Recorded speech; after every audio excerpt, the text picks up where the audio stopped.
సంవత్సరం ఇక్కడి నుంచి ఈ రోజు నుంచి నేను చనిపోయేదాకా నా బిడ్డల కోసం నా కుటుంబం కోసమే నేను బతుకుతా.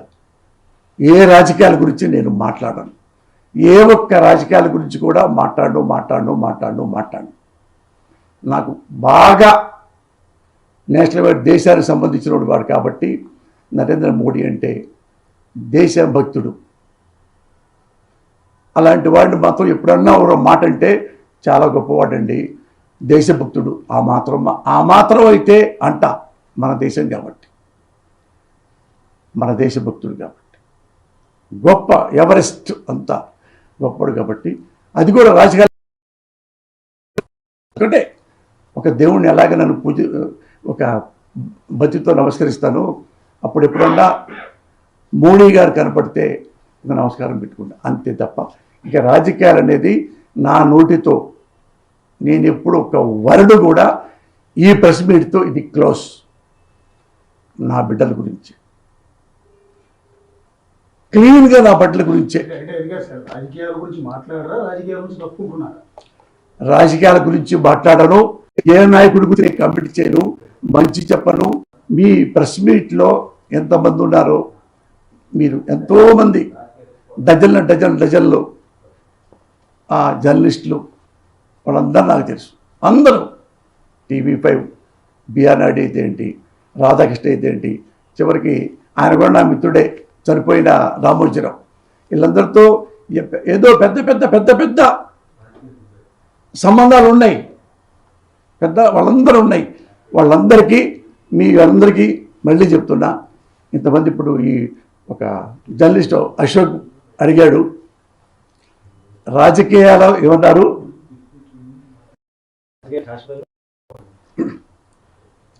రాజకీయాల గురించి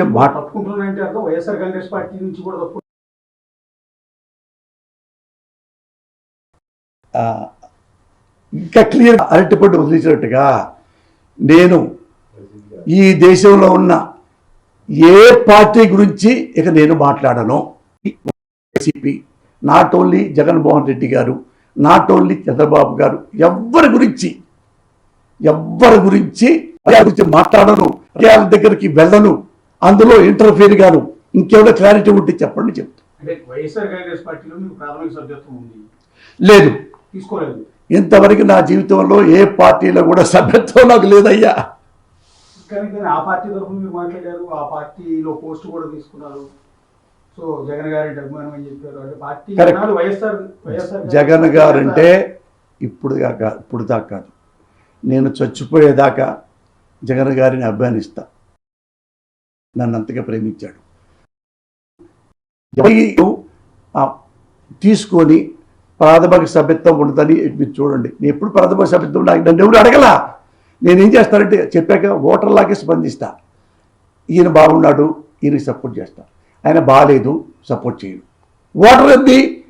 ఇప్పుడు రామారావు గారు అప్పుడు దాకా లంచాలు ఇచ్చారు, ఎవరు కాంగ్రెస్ వారు. ఈయన రామారావు మంచోడట, రామారావు ఏమదే. కాకపోతే మా అబ్బాయిల గురించి మాట్లాడడం చూడండి. దీనికి కొనసాగింపుగా ఒక మాట కూడా ఇస్తా. ఇంకొకసారి ఎప్పుడు నా బ్రెయిన్ బ్లాస్ట్ అయిపోయిందంటే, నా బుద్ధి, భారతదేశంలో ప్రజలందరూ ఇదొక్కటి గుర్తుపెట్టుకోవాలి. మీ జర్నలిస్టులు ప్రజలందరూ దీని మీద శ్రమ తీస్తున్నా. ప్రజలందరూ అన్ని పార్టీలకి ఓట్లేశారు, అన్ని పార్టీల్ని గెలిపించారు.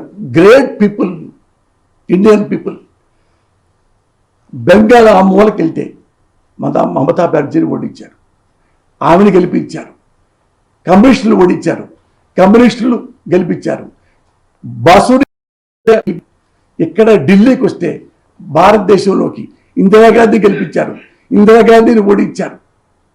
బీజేపీని గెలిపించారు, బీజేపీని ఓడించారు. మొరార్జీ దేశాయ్ గెలిపించారు, ఓడించారు.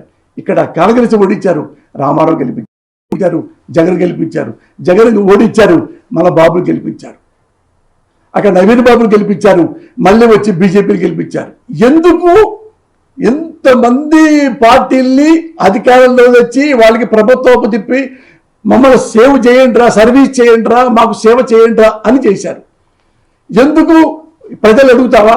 ఎందుకు నువ్వు మన బీజేపీకి వేసి మళ్ళీ ఆయనకి వేసావు అంటే ప్రజలకు ఏం కావాలంటే నువ్వు ఇన్ని మంచి పనులు చేస్తారని చెప్పి నీ మాట నమ్మి ఎలక్షన్ క్యాంపెయిన్లో మీకు ఓట్లు వేసాం. 6 నెలల్లో నీ భాగవతం బయటపడింది, మాకు సరిగ్గా చేయలే, అందుకని ఈడే బెటర్ ఉన్నాళ్ళలో వాడికి వేసాం. వాడు ఇంకా సన్నాసిగా ప్రవర్తించాడు, వీడి బదులు వాడే బెటర్ వాడికి వేశారు. సేమ్ నేను అదేనయ్యా.